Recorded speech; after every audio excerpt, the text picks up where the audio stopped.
gotten spoiled by comic adaptations in recent years, with dozens of them coming out every year to the point it's understandable to be kinda sick of them. But looking back on the history of them makes me a little more grateful that they can be successful these days.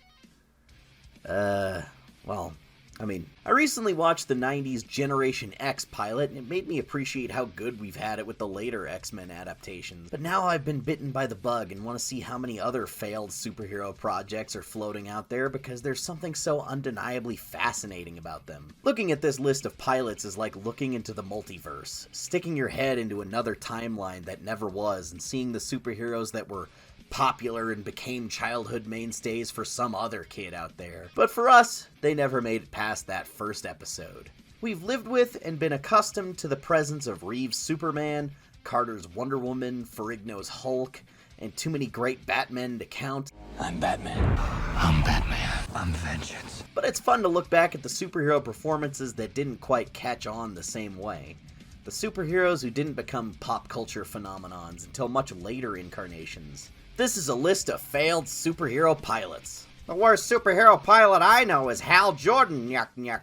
To dig through the history of unsuccessful superhero outings in television, I've got a special guest that's a little bit older than me and actually remembers this stuff since it's all way before my time. Yo, you know who it is, and for those of you that don't, I'm Cytonius, the opposite of the phonius!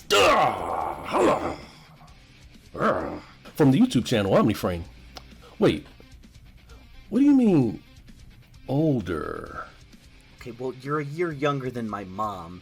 I mean, you could have seen E.T. in theaters. Hey, man, I'm not even that old. I'm the same age as Nick Cannon. Anyway, yes, we have been spoiled by comic book adaptations in recent years. While some comic book fans might disagree, one of the major places where comic book characters thrive is on television. We've been fortunate enough to get game-changing live-action adaptations of superheroes with shows like Smallville, Loki, and The Boys. But what about the TV superhero shows that didn't make it past the pilot stage? Well, today is your lucky day, because me and GodzillaMendoza are going to discuss some of the superhero TV pilots that failed. Oh man, I'm old? Like, how did this happen? Like, where did the time go? Like, did Zach Morris and Kelly Kapowski ever get back together? I don't even get that reference. Oh, AC Slater and Jesse Spano? So I'm the only one here that watched Saved by the Bell when it first aired 35 years ago. God damn. Okay, yes, I get it. I'm old. Got it. We got it. Okay, moving on. Let's go down a rabbit hole. Wonder Woman has had it particularly hard in the realm of television and movies. The Linda Carter-led 70s TV series was a huge success with a lot of episodes, and that helped put the character on the map as one of the most famous superheroes out there. But she's also had 3 attempts at television outings that didn't pan out the same way over the decades. The first being 1967's Who's Afraid of Diana Prince, starring Ellie Wood Baker. This 4-minute long short is Wonder Woman's first time appearing in live action, and it's not what you'd hope for if you're a fan of the character. It's more like a sitcom. Not even a full pilot so much as it is just a proof of concept test film. But it has Diana hanging around her house and deciding that she needs to suit up and help Steve Trevor out of a dangerous storm because he's a failed pilot. I have to help Steve. He's waiting at the airport and there are no planes. Look, you're not so smart that you can't take a mother's advice. The nation needs Wonder Woman. And what about Wonder Woman? Does the nation care what she needs? Like a fellow, for example? How do you expect to get a husband flying around all the time? Isn't it about time that you decide to stay in one spot for a change? But her mother is ragging her about not having a husband and how being a superhero is a waste of time. And then she dons her costume and then makes funny faces in a mirror that it's not actually a mirror because that's not how reflections work. I guess they hadn't discovered the filmmaking technique of putting the camera a little bit more to the side yet. Then she boogies into the sky. Yeah, I can see why they didn't pick this up. That'll be the phrase of the day. The next attempt was Wonder Woman 1974, starring Kathy Lee Crosby. This one's an hour and 10 minutes long, so there's a lot more production and effort and ideas on display than just a short scene of an obnoxious mom bitching about conforming to society standards for women. What if I don't want a husband, Mom? I want to be a girl boss CEO that kills people! Despite coming out 2 years earlier, this reminds me a lot of the 1976 Charlie's Angels series with its style and tone and even the intro theme. A little background as to why this TV pilot is the way it is. There was a period in the late 60s when Wonder Woman's comic was selling so poorly that they decided to revamp it into something totally different to get people talking. So she gave up her powers and trained with a blind master in the way of martial arts, a lot of that going around, and became more of a secret agent than a superhero. This movie takes the bulk of its inspiration from that depowered spy thriller era and has Diana working undercover to stop terrorists from releasing a list of names of Steve Trevor's global agents. She's blonde, she's powerless, and she doesn't even wear her original costume. She does, however, maintain the origin of being from an island of Amazonian warrior women. It's kind of bizarre to have that fantasy element so true to the comics, but the rest of it is so steeped in realism. It's like if the Dark Knight trilogy also mentioned that Batmite was real, and then everything else was the same. As a 1970s spy movie, I guess it's alright.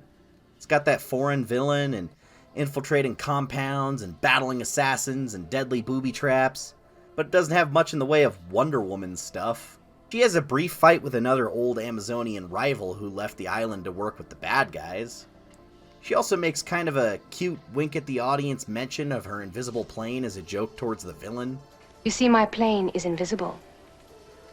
Ah, and you are invisible when you fly it. And she has a lot of fun back and forth with the main bad guy, played by Ricardo Montalban, who's just so charming and fun to watch. Honestly, if this was a Black Widow series, it might actually be, kind of perfect, but it's just not a great Wonder Woman adaptation.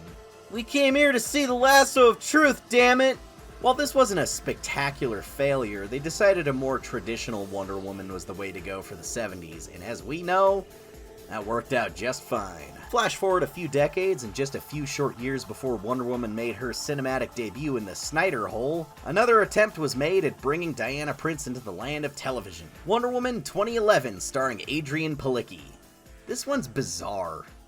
I don't read Wonder Woman comics, but somehow the Super Spy version felt more like the character than this one. Here, Wonder Woman is basically a Tony Stark type superhero. The music and the tone and her characterization feel very much a product of Iron Man having just come out a little while before this. Wonder Woman, also known as Diana Themyscira, runs the multi-million-dollar Themyscira Industries. Her identity as Diana Themyscira is public. She has her own company, she uses merchandise sales to fund her crime-fighting operation, and she specifically designed her own costume so it would translate to toys and action figures. She has a board of directors and marketing guys she also answers to, and she has to work with law enforcement to find leads on bad guys. But she also has an additional secret identity as Diana Prince, where she's just a normal person who sits around watching rom-coms in her apartment. That's the Jake Lockley part, I guess. This is a weird modernization. She feels like a superhero from The Boys with all this corporate merchandising stuff. You're not this endowed. These breasts are ridiculous. You've seen the flow charts. The lesser endowed models don't sell I don't nearly care as about well. the flow charts. I do. It's my job to care. Well, you should care Especially about my since the being merchandising objectified, goes to Henry. pay for Do the the leisure crime sheets fighting. reflect... Plot follows her trying to track down the distributor of an experimental super soldier drug that's been released into low-income communities and caused health issues and death in young black men around America. Oh, it's yeah, okay, I get it. Wonder Woman versus Reagan. She basically knows who the bad guy is from the start of the episode, but doesn't have enough evidence to go after her. Then she gets pissed off and decides to go beat the shit out of her anyway and gets the evidence of their illegal experiments after. And it works out. Justice system be damned. This maniac doesn't have a warrant. Pedro Pascal plays a Jim Gordon type cop where he cooperates with the superhero even though he's officially not allowed to. And he doesn't always approve of her methods, but she also gets results, so he plays ball. Him and Wonder Woman just don't seem to mix. Poor guy. But he's ultra famous and in everything ever right now, so he'll be okay. Hey, Pedro! Tell him to release Fantastic Four in 1994. Sign the petition if you're not a lame bitch. Only cool people sign this petition. Sorry, I don't make the rules. I guess if you don't sign it, you suck.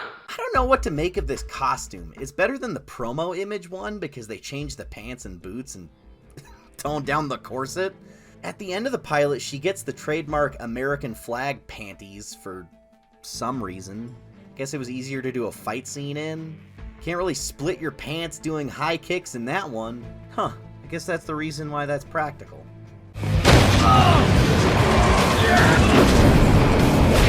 This is a really edgy take on Diana. She's violent and mean-spirited and ungentle and impatient. She's sarcastic and tortures people, and she's got this streak of rage. She's very casual about killing dudes, and it's weird. This feels like a completely different character.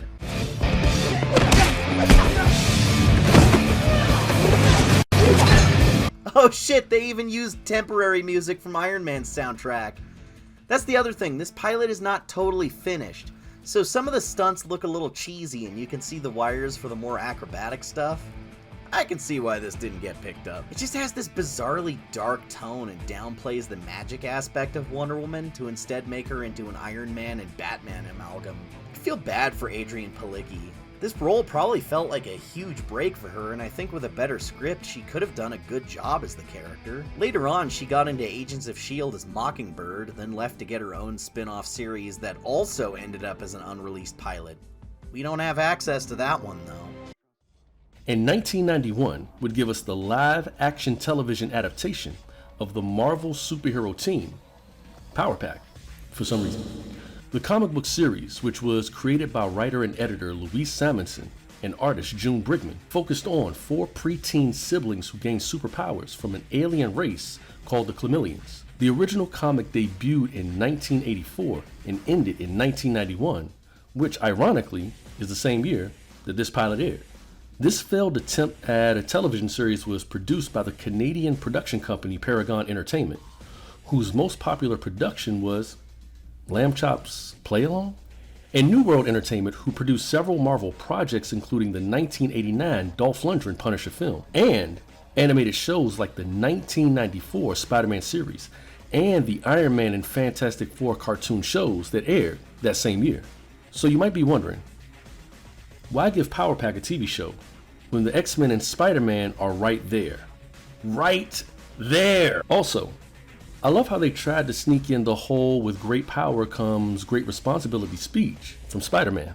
It's important to remember that with power comes responsibility to yourselves and to this family.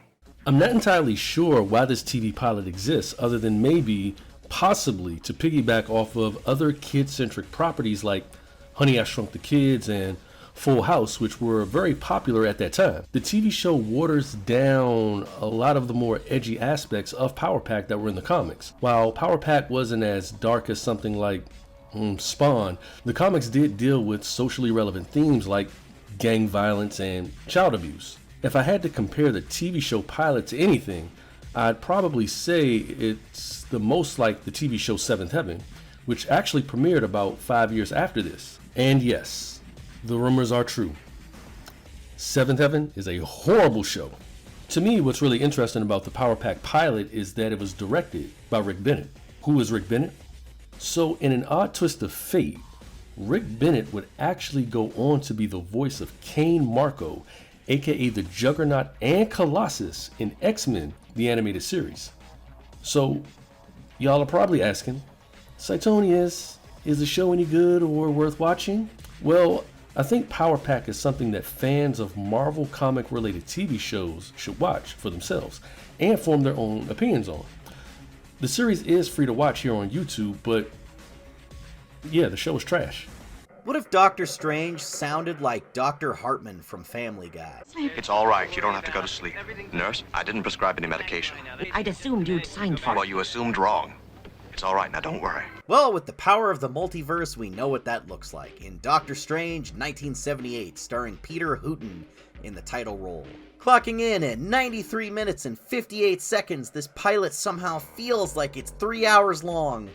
It's so slow! The story is a really dragged out telling of how average American Dr. Stephen Strange discovers his destiny as the successor to the role of the Sorcerer Supreme, a magical protector of humanity against dark forces. Rather than seeking out the Ancient One after an accident took away his ability to perform surgery, Stephen is more of a Chosen One archetype, selected before birth to inherit his powers when the time comes. How old were you? 18. And now you're 33. God, people looked way older back then. The current sorcerer, Thomas Lindmer, is trying to dodge a magic assassin going by the name of Morgan Le Fay, whose goal is to stop the transference of power and weaken Earth's defenses against evil magic for her unnamed evil master. Rather than attack him in a stand-up magic battle, she keeps possessing Clea Lake to use her as a weapon. She ends up in the care of Stephen after becoming possessed, and he's the type of doctor that'll do anything for his patients. I came here to try to help a patient of mine. Not become a sorcerer's apprentice. Of course. Even meeting a wizard and going to the astral plane if it helps. I like the dark and foreboding tone this movie has. It almost feels like a horror movie with how it's directed, and it has this kind of creepy and quiet atmosphere. It's not whimsical, it's like kind of terrifying. All this magic stuff is treated with this deadly importance and like it'd make your head explode to get the full story about what's really going on in the world under the surface of normalcy. I like the cast, I like the vibe and the look. I just wish this was like 45 minutes maximum. In fact, so little happens in this pilot, I think you could actually edit it to be 45 minutes and still pretty much get all the stuff that you needed. It has so much dead air and slow hospital scenes. Like, get a move on. This is about a superhero wizard, guys. I still think it's interesting to check out if you're really into Doctor Strange and want to see a slightly different take on the character from the modern iteration. You know what? I would have watched an episode 2 of this since they got the boring legwork out of the way. Everything from here on could just be Lindmer guiding Stephen on his way as a rookie Sorcerer Supreme and fighting a unique magic villain every week. Maybe someday we'll get a Doctor Strange series. It'd be TV magic. So, next up, we have the 1979 TV special Legends... Wait, no, that's not my script. That's Cytonius' script. Sorry, you go. So next up, we have the 1979 TV special Legends of the Superheroes. Hey, hold up. Who thought this was a good idea? Fortune?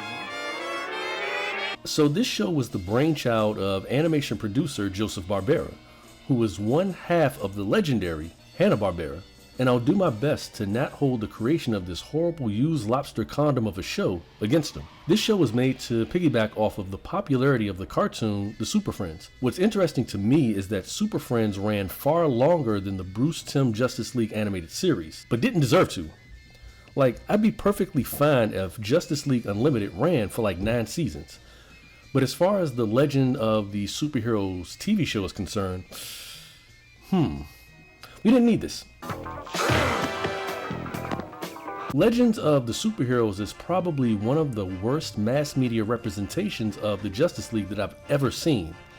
And I've seen the Joss Whedon Justice League movie and the CBS Justice League TV show pilot. That one's next. Both of those are better than this. The show does have some redeeming qualities, like being the very first time that we get to see the Justice League and Legion of Doom in live action. It was also cool to see Adam West and Burt Ward in what I think is their last time playing Batman and Robin in live action. Great. Give him the money, Batman. Oh, but I can't. I left my credit cards in the Batmobile. Also, special shout out to the dude who played Hawkman. He's actually one of the only actors who looks straight off of the page of the comics. Also, this dude has the best name ever, Bill Knuckles. His last name is Knuckles. It was also cool to see Frank Gorshin show up to play the Riddler one last time. What humanoid creature was spawned in a swamp and is feared far and wide? The special is broken into 2 episodes. The first episode revolves around the Justice League celebrating the birthday of the Scarlet Cyclone, or as he's called throughout the special, Retired Man. You know, because he's old. Since we love, old people jokes so much. As I can still utter the cry that struck terror in the hearts of villains everywhere. The Scarlet Cyclone is a character that was created for this special, and who was played by well-respected actor William Shatner. The party is interrupted by the Legion of Doom, who plant a bomb at the reunion, and it's up to the League to find it and disarm it. Episode 1 is probably the most superhero-y of the two specials. The League splits up and goes on different missions to find the bomb. This is where we get different solo segments of the various Justice League members. But the thing I find the most interesting is the cameo appearance from a young Marshall Warfield. Why is this important? Well, Marshall Warfield is best known for her role as Roz on the 80s sitcom Night Court, which also starred Richard Mole, who was the voice of Two-Face in Batman the Animated Series. Two-Face doesn't appear in the special, but I just felt like sharing some pointless trivia. Here he is, ladies and gentlemen, Ed McMahon. Episode 2 is a roast of the superheroes that's hosted by Ed McMahon for some reason. Now, I don't know who thought a superhero roast was a good idea, but the fact that they had a black character called Ghetto Man roasting the Justice League about not having any black members in 1979 is just... As a matter of fact, a few years ago, the NAACP asked you guys to integrate. And I'm sorry, but we don't feel the Green Lantern qualifies as colored people. Ooh, I love it. I love it. Yo, I like his logo. Just about every major member of the Justice League appears in the show, with the exception of the two most powerful and popular characters, Superman and Wonder Woman. Superman couldn't appear due to film right restrictions. The Christopher Reeve movie premiered in 1978, a year before this show aired, and Wonder Woman was busy with her own TV show starring Linda Carter. Aquaman is also missing, but I think Super Friends had already done enough damage to his reputation at this point, so he got lucky. We do get the live action debut of The Flash and Green Lantern, but they got Barry Allen out here looking like Pookie from New Jack City. While a lot of comic book fans have criticisms of the show, I think it's important to understand that the show was a product of its time. This show was a couple of years before the dark and gritty era of DC Comics like Watchmen and Dark Knight Returns. In 1979, comic books were still looked at as disposable, simple-minded entertainment that was aimed at kids. So, is this show worth watching? Not really, but if you're a comic book historian like me, or even a fan who was alive when it aired like I wasn't, or if you just want a dose of 70s nostalgia, yeah, it's worth a look. The show is actually really hard to find on YouTube, so your best bet might be to hit up eBay or Amazon for a DVD copy. I think it's crazy that we don't talk about this.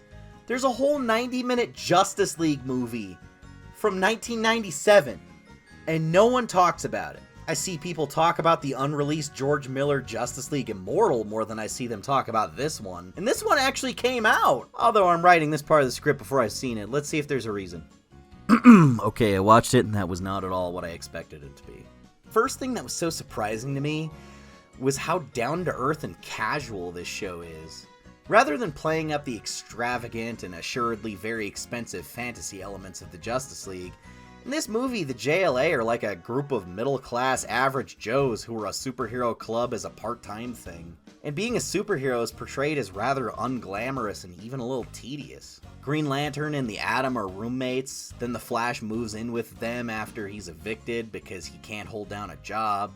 Fire is an aspiring actress that's having a hard time getting more work than just TV commercials. Lantern is struggling to make time for his girlfriend because he keeps leaving her to fight crime. It's like an entire team of Peter Parkers. Apparently critics at the time panned this movie and called it Friends with Superpowers. But I kinda dig that vibe. It's not right for the JLA, but I think if you found the right set of characters to apply this format to, it'd be really cool. It's broken up by these interview confessional interstitials where the League look back on the episode's events with some quirky jokes and personal anecdotes. It's interesting how these are utilized for character building or just giving us more of a chance to see how close the team is outside of action set pieces or personal drama. They're buds! They hang out! They're chill guys! They get along and they have common interests.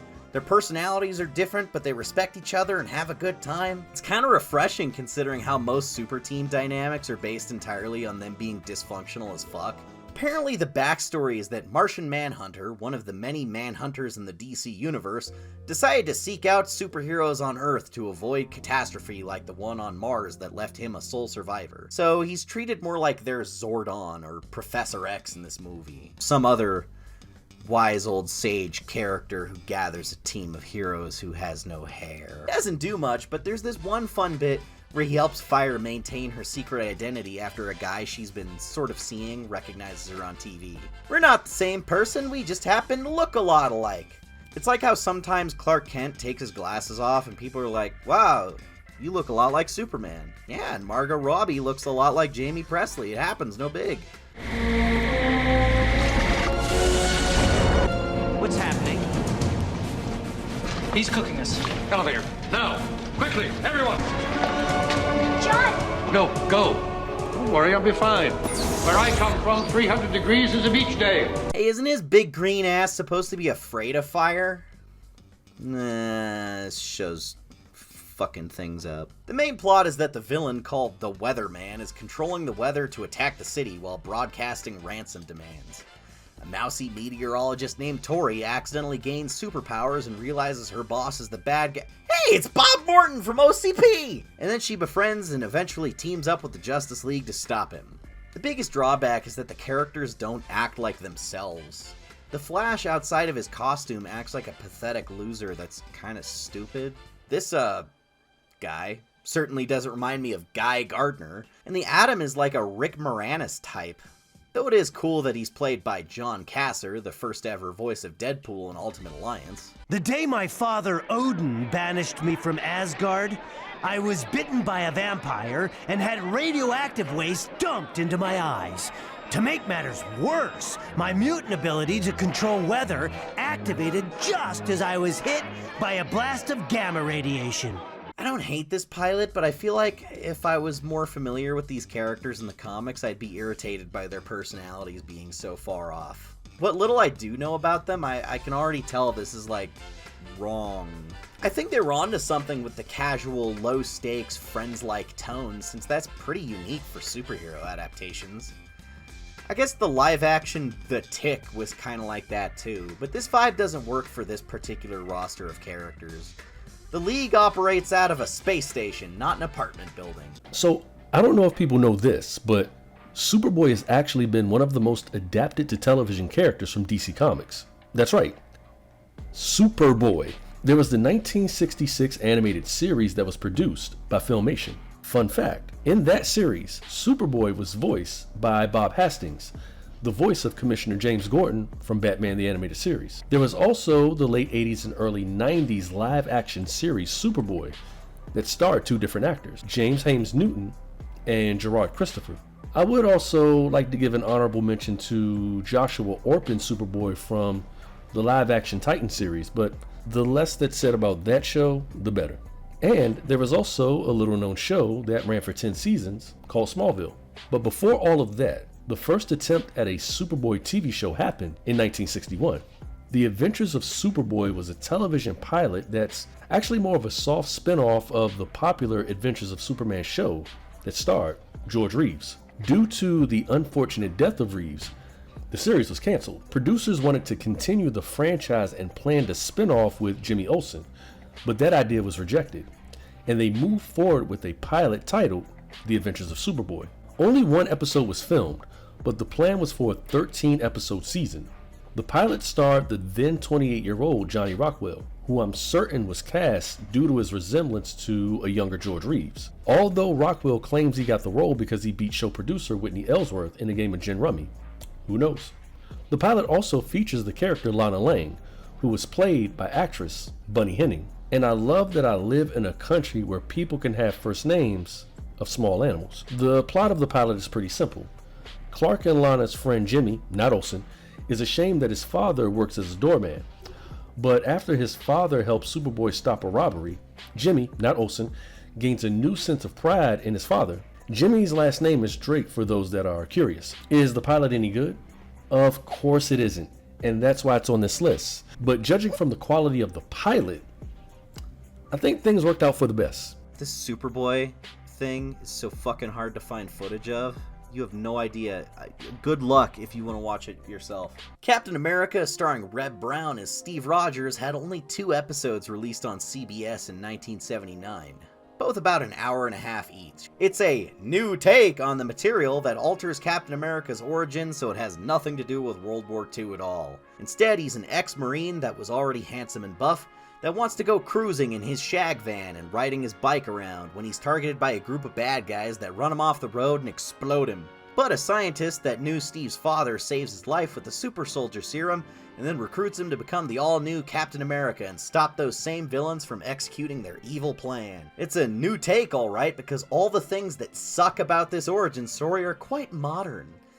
Everything we do here is based on your father's primary research. He injected himself with the serum, and it worked. And so, he dedicated his life to helping the little guy in our society, to righting wrongs that the law wouldn't or couldn't touch. You mean he was a super crime fighter, and now you want me to take his place? No one else can. Like how they reimagined Steve as a legacy character, and he's actually the son of some unseen scientist that developed the super soldier formula for himself, and then became the original Captain America. Your father developed and perfected the ultimate steroid. He synthesized it from his own adrenal gland, and then developed a super hormone. Using your father's cultures, we've duplicated the formula, we've produced the serum, and we've seen it work time and time again. And each time, within 2 weeks after injection, the test animals slowly madden and die. He developed the serum out of his own cells. The same cells he gave by natural process to his only child. You. Oh my god, this works exactly like the ultimate symbiote in the Amazing Spider-Man 2 spiders. How f***ing convenient! The other thing that sucks is now he has a CW-style team cap with Dr. Simon Mills and Dr. Wendy Day to coordinate with and provide him with his costume and gear and communicate with him via radio while on missions. Gotta have a guy in the chair, God forbid your hero be competent on his own. This was a game changer in making superheroes suck ass in movies and TV shows. All the worst tropes started here! He even has to earn his costume! Although I have to give credit where it's due, the first TV movie came up with some new ideas that ended up being pretty synonymous with the character later on. This is the first piece of media to establish that Steve Rogers is a talented illustrator that had aspirations of being an artist before becoming a superhero. After this came out, the writers of the books retconned that into his backstory in the comics, and that ended up making its way into the MCU version. I actually quite like that trait. This is also where they first established the connection between Captain America and riding motorcycles, which is, like, you know, genuinely a cool look, and I see why that caught on. Hell, the comics even had T'Challa build this van for him at one point later on. This initial costume is supposed to be a sort of prototype suit that Steve designs based on descriptions of his late father's superhero exploits. I guess this is just how he imagined the costume to look in his head. His father was a swashbuckling crime fighter that criminals decided to call Captain America derogatorily as a way to mock him before later assassinating him. The bosses, the organizers, the ones in the really high places. He shook so many of them out of the trees that they coined a nickname for him. Captain America. They meant it as a mockery, of course, but in a way, it fit. You gotta be kidding. This is my drawing. Why not? It's perfect. They ridiculed your father, remember? Called him Captain America, and finally murdered him. Be Captain America, Steve. Jam Captain America down their throats, and at the same time protect yourself. So Steve takes the name as a badge of honor, and at the end of the first episode he upgrades to a new costume that is apparently more like what his father wore. From the forehead down, this is perfect, but God, I just want to slap whoever along the design process decided the bike helmet had to be a permanent fixture on the costume. It makes his head look so bulbous and huge and throws off the look of the whole suit, which is otherwise incredible. God, just take the bike helmet off, Steve! Come on! You're so close! The first special is very slow and tedious. The 70s really knew how to drag shit out. They really belabor the origin story, and the villains are just generic militarized bad guys that want to steal gold and nuke a city. No Hydra or Red Skull or any Captain America villains. Just some guys with guns holding a thing for ransom or whatever. 70s Spider-Man had a big problem with that too. Don't worry, we'll get there. The second episode's villain is more of the same, but it helps that he's played by real-life badass Christopher Lee, and his method of holding a city for ransom is a bit more comic booky. He plays a mysterious criminal leader that's kidnapped a scientist who developed a chemical that could accelerate aging in living creatures. The villain, named Miguel, then releases this chemical over Portland, Oregon, and oh shit, it's Reed Richards! Oh my god! It's Mr. Fantastic for real! That's so cool! Anyway, Miguel wants $2 billion, or everyone in the city is going to age 70 years in like the next 3 weeks. The second episode thankfully gets a little more to the point and has more in-costume Captain America action. Granted, it's still incredibly motorcycle focused, but I do like his final confrontation with the bad guy for being on foot and doing a bit more S.H.I.E.L.D. action. I think clear plastic was probably the wrong way to go for your allegedly indestructible shield, because I can see it bowing against the wind constantly. Or just looking like it's gonna snap from those dogs pushing against it. I don't particularly love either of these episodes, but the second one is a little better, if only because the origin story stuff is completely out of the way and they pick up the pace a lot more. And despite his dry and soft-spoken demeanor, I ended up kinda liking Reb Brown as Steve Rogers. He's definitely got the stoic and kind vibe going for him.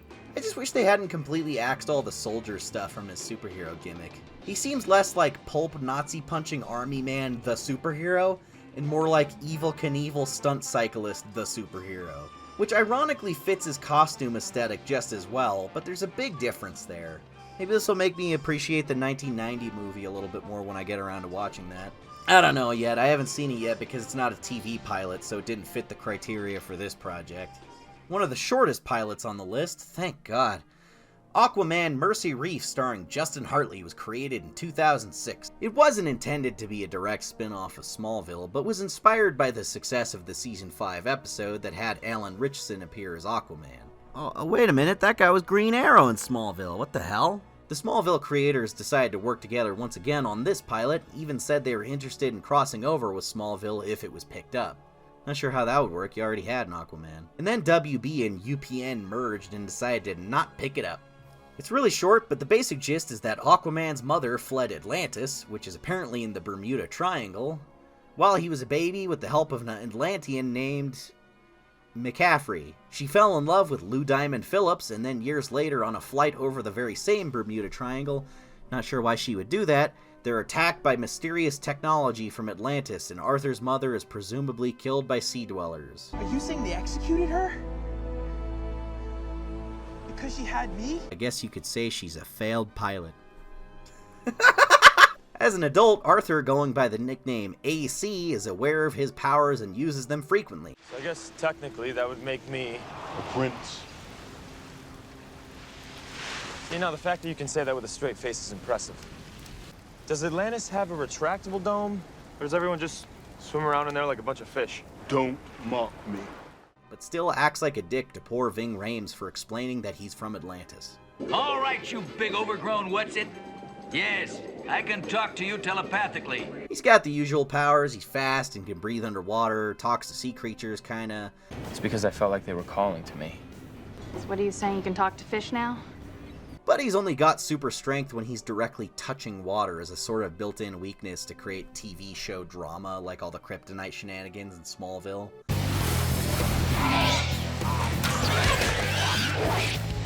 By the beard of Poseidon, what's that? He gets attacked by an evil mermaid played by... Aww!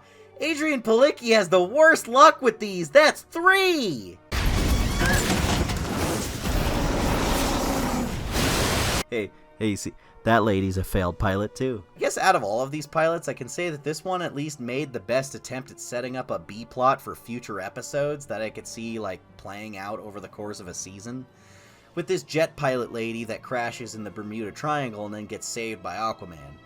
They have a government agent tell her that they're going to need her help investigating the triangle, and the implication seems like they'd finally discover Atlantis and go to war with them, but it doesn't actually go anywhere since obviously this only got the one very short episode. It's got some sketchy VFX, some kind of bad acting here and there, and there's very little that's actually superheroic about any of this, but I guess it's unique to see this character envisioned in a contemporary setting before the Jason Momoa version became the standard. You know what? Really? His Aquaman is a million times more fun to watch. Special thanks to Cytonius for helping me on this journey, even if this was a little less in-depth than his usual topics. Go check out his channel Omni-Frame. He does really great work and he deserves way more subscribers than he's got. You won't regret it. Also, big ups to Angus and my dad for helping me track down all these pilots, because some of these are really tricky to find. The 1961 Superboy is very close to being lost media. That one's extremely rare. You know, none of these were necessarily good. I wouldn't go to bat for them and say, yes, this should have absolutely gotten picked up for a series. In fact, the biggest recurring theme was that out of all of them, it was pretty obvious why none of them got the green light for more episodes. But I can't help but say that it was enjoyable to look through these. Even the ones that were like pretty bad were still fun to watch, if only for satisfying my morbid curiosity. With the MCU and the DCEU and I guess the new DCU and the MAU and the DCAU and all these other interconnected franchises, there's something kind of interesting about seeing such popular characters portrayed so differently and through such a different lens than the mainstream ones we've become accustomed to. It's hard to imagine that this was almost the modern Wonder Woman instead of Gal, or this Captain America was so influential on his comic counterpart despite being so short-lived. But they're out there, and I don't regret seeking them out to see all the almosts in the history of our pop culture redefining tights-wearing fighters for truth and justice. I think someone needs to give Adrian Palicki a hug, though, because that's 3 of these, that's rough. I always get mad at YouTube for not putting my videos in the subscription box because people will comment, "Finally, Xavier uploads again after all these years," not knowing 3 other videos came out within the last month already. So maybe that stupid bell icon thing will help you remember I exist. If you want other ways to support the channel, you can always go hit up that Patreon for early videos and exclusive stuff because it's just $1. I'm not kidding, it's only $1. Isn't that cool? If just 5% of the people subscribed to me donated only $1 a month, I could make videos even faster and keep my house. You can also check out our merch on TeePublic, or just buy some of my random stuff on eBay. I have a pretty substantial collection of old toys that are still in the box in perfect condition, so go take a look in case you find something you like. And lastly, since this is a YouTube video and you probably play Fortnite, drop my creator code XavierGM next time you buy a silly dance or a cool character skin. Really helps me out. See you next time.